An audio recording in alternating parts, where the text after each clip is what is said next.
રાજ્યમાં માવઠાના માળથી ખેડૂતો હજુ બેઠા નથી થયા અને ત્યાં સુરત જિલ્લામાં કાકરાપાર નજીકના ખેડૂતોને હવે નવી સમસ્યાઓનો સામનો કરવાનો વારો આવ્યો છે. તો સુરત જિલ્લાના માંડવીના હરિયાલ નજીક કાકરાપાર જમણા કાંઠાની મુખ્ય કેનાલમાં અંદરના ભાગે ગાબડું પડ્યું.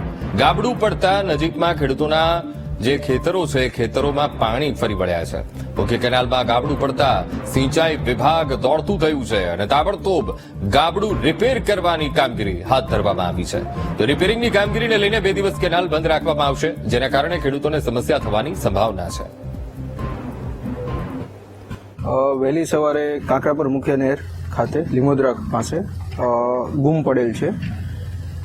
એના લીધે જે પાણી છે એ કેનાલમાંથી આપણે ડ્રેનમાં જાય એ રીતની વ્યવસ્થા કરેલી છે, જેના કારણે ખેડૂતોને ઓછું નુકસાન થાય.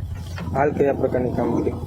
હાલમાં ઉપરથી આપણે ડેમ પરથી પાણી બંધ કરવા માટે જણાવેલું છે કે જેના કારણે પાણી ઓસરે અને સ્થળ નિરીક્ષણ પછી તપાસ કરતા કયા કારણોસર ગાબડું પડેલ છે એ બાદ અહીંયા કામગીરી ચાલુ કરવામાં આવે છે. કેટલી કલાકો બાદ કેનાલમાં પાણી બંધ થશે ને કામગીરી શરૂ થશે? આશરે 4 થી 6 કલાક પાણી ઉતરતા થશે. એના બાદ અહીંયા જીસીબી અને બાકી મશીનરીની વ્યવસ્થા કરેલ છે. એના બાદ કામગીરી શરૂ કરવામાં આવશે. કેટલા દિવસ કેનાલ બંધ રહેશે?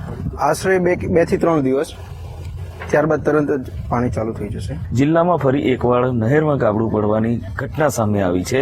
વાત કરીએ સુરત જિલ્લાના માંગરોળ અને માંડવી તાલુકાના પસાર થતી કાકરાપાર જમણા કાંઠાની નહેર કે જે હરિયાલ અને લીમોદરાની સીમમાંથી જે પસાર થતી હોય છે, ત્યાં એક ગાબડું પડ્યું છે. સિંચાઈ વિભાગની ટીમ સવારે ઇન્સ્પેક્શનમાં હતી. તે દરમિયાન તેઓને આ ગાબડું નજરે પડતા તાત્કાલિક તેઓ દ્વારા અધિકારીઓને જાણ કરવામાં આવી હતી અને અધિકારીઓને જાણ થતાં જ તંત્ર અહીં અધિકારીઓ દોડી આવ્યા હતા અને આ જે ગાબડું પડ્યું છે એને મરામતની કામગીરી હાલ હાથ ધરવામાં આવી છે. નહેર બંધ કરવા માટેની જાણ કરવામાં આવી છે, પરંતુ આ પાણી ઉતરતા 4 થી 5 કલાક જેટલો સમય થઈ શકે છે.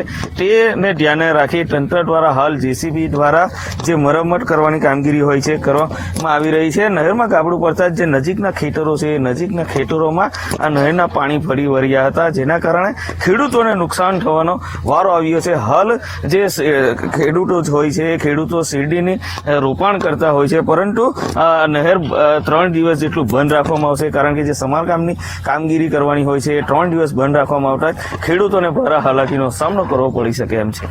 કેમેરામેન નાઝીમ સાથે નિર્મલ પટેલ, વીટીવી ન્યૂઝ, સુરત.